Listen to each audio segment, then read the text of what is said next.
1 Samuel 13 അധ്യായം 1 മുതൽ 23 വരെയുള്ള വാക്യങ്ങൾ.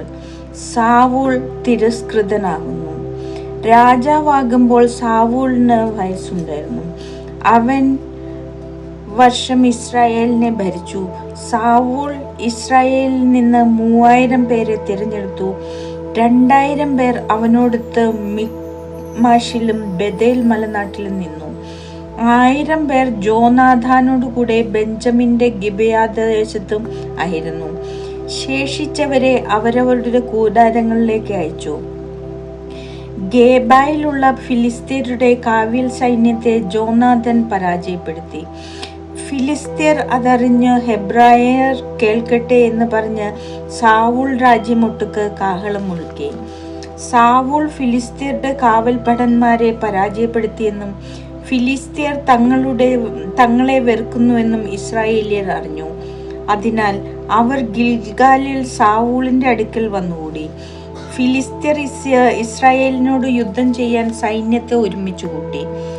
30,000 രഥങ്ങൾ, 6,000 കുതിരപ്പടയാളികൾ, കടൽ തീരത്തെ മണൽത്തരി പോലെ എണ്ണമറ്റ കാലാൾപ്പട.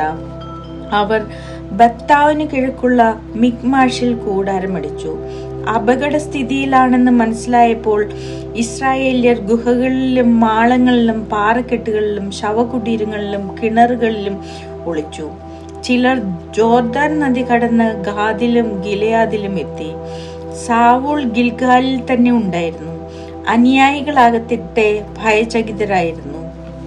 സാവൂൾ സാമുവേലിന്റെ നിർദ്ദേശമനുസരിച്ച് 7 ദിവസം അവനു വേണ്ടി കാത്തിരുന്നു. എന്നാൽ അവൻ ഗിൽഗാലിൽ വന്നില്ല. അതിനാൽ ജനം സാവൂളിനെ വിട്ടു പിരിയാൻ തുടങ്ങി. സാവൂൾ പറഞ്ഞു, ദഹനബലിക്കും സമാധാന ബലിക്കും വസ്തുക്കൾ എന്റെ അടുത്ത് കൊണ്ടുവരുവേൻ. എന്നിട്ട് അവൻ തന്നെ ദഹനബലി അർപ്പിച്ചു. ദഹനബലി അർപ്പിച്ചു കഴിഞ്ഞപ്പോൾ സാമുവേൽ വന്നെത്തി. അവനെ അഭിവാദനം ചെയ്ത് സ്വീകരിക്കാൻ സാവൂൾ പുറത്തേക്ക് ചെന്നു. നീ എന്താണ് ചെയ്തത്?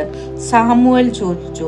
സാവൂൾ പറഞ്ഞു, ജനങ്ങൾ എന്നെ വിട്ട് ചിതറിപ്പോകുന്നത് നിശ്ചിത ദിവസമായിട്ടും അങ്ങ് വരാതിരിക്കുന്നതും ഫിലിസ്തീയർ മിക്മാഷിൽ ഒരുമിച്ച് കൂടുന്നതും ഞാൻ കണ്ടു. ഗിൽഗാലിൽ വച്ച് ഫിലിസ്തീയർ എന്നെ ആക്രമിക്കുന്നു എന്നും കർത്താവിന്റെ സഹായം ഞാൻ അപേക്ഷിച്ചിട്ടില്ലല്ലോ എന്നും ഞാൻ ഓർത്തു. അതിനാൽ ദഹനബലി അർപ്പിക്കാൻ ഞാൻ നിർബന്ധിതനായി.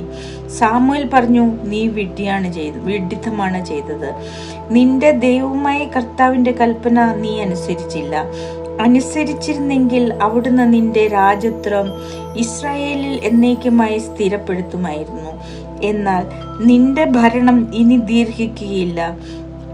കർത്താവിന്റെ കൽപ്പനകൾ നീ അനുസരിക്കായാൽ തന്റെ ഹിതാനുവർത്തിയായ ഒരാളെ അവിടുന്ന് തിരഞ്ഞെടുത്തിട്ടുണ്ട്. ജനത്തിന് രാജാവായിരിക്കാൻ അവിടുന്ന് അവനെ നിയോഗിച്ചു കഴിഞ്ഞു. സാമുവേൽ ഗിൽഗാലിൽ നിന്ന് ബെഞ്ചമിന്റെ ഗിബെയായിലേക്ക് പോയി. 600ഓളം പേർ മാത്രമേ സാവൂളിനോട് കൂടെ അവശേഷിച്ചിരുന്നുള്ളൂ. സാവൂളും പുത്രൻ ജോനാഥനും ആ ജനങ്ങളും ബെഞ്ചമിന്റെ ഗേബാദേശത്ത് പാളയമടിച്ചു. ഫിലിസ്തീയർ മിക്മാഷിലും കൂടാരമടിച്ചു. ഫിലിസ്തീയരുടെ പാളയത്തിൽ നിന്ന് 3 സംഘങ്ങൾ കവർച്ചയ്ക്ക് പുറപ്പെട്ടു. ഒരു സംഘം ഷുവാൽ ദേശത്തെ ഒഫ്രയിലേക്ക് തിരിച്ചു. മറ്റൊന്ന് ബത്ത്ഹോറോനിലേക്കും മൂന്നാമത്തേത് മരുഭൂമിക്കഭിമുഖമായി കിടക്കുന്ന സെബോയിം താഴ്വരയ്ക്ക് മുകളിലുള്ള അതിർത്തിയിലേക്കും പോയി. അക്കാലത്ത് ഇസ്രായേലിൽ ഒരിടത്തും കൊല്ലന്മാർ ഇല്ലായിരുന്നു. ഹെബ്രായർ വാളും കുന്തവും ഉണ്ടാക്കാതിരിക്കാൻ ഫിലിസ്തീയർ മുൻകരുതൽ എടുത്തിരുന്നു. ഇസ്രായേലിയർക്ക് തങ്ങളുടെ കൊഴു, തൂമ്പ, കോടാലി, അരിവാൾ എന്നിവ മൂർച്ച വരുത്തുന്നതിന് ഫിലിസ്തീയരുടെ അടുക്കൽ കൊണ്ടുപോകേണ്ടിയിരുന്നു. കൊഴുവിനും തൂമ്പായ്ക്കും മുന്നിൽ 2 ഷെക്കലും കോടാലിക്കും മുടിങ്കലിനും 1/3 ഷെക്കലും ആയിരുന്നു നിരക്ക്. യുദ്ധ ദിവസം സാവൂളിനും പുത്രൻ ജോനാഥനും ഒഴികെ മറ്റാർക്കും വാളോ കുന്തമോ ഉണ്ടായിരുന്നില്ല. ഫിലിസ്തീയരുടെ കാവൽ സേന മിക്മാഷ് ചുരത്തിലേക്ക് നീങ്ങി.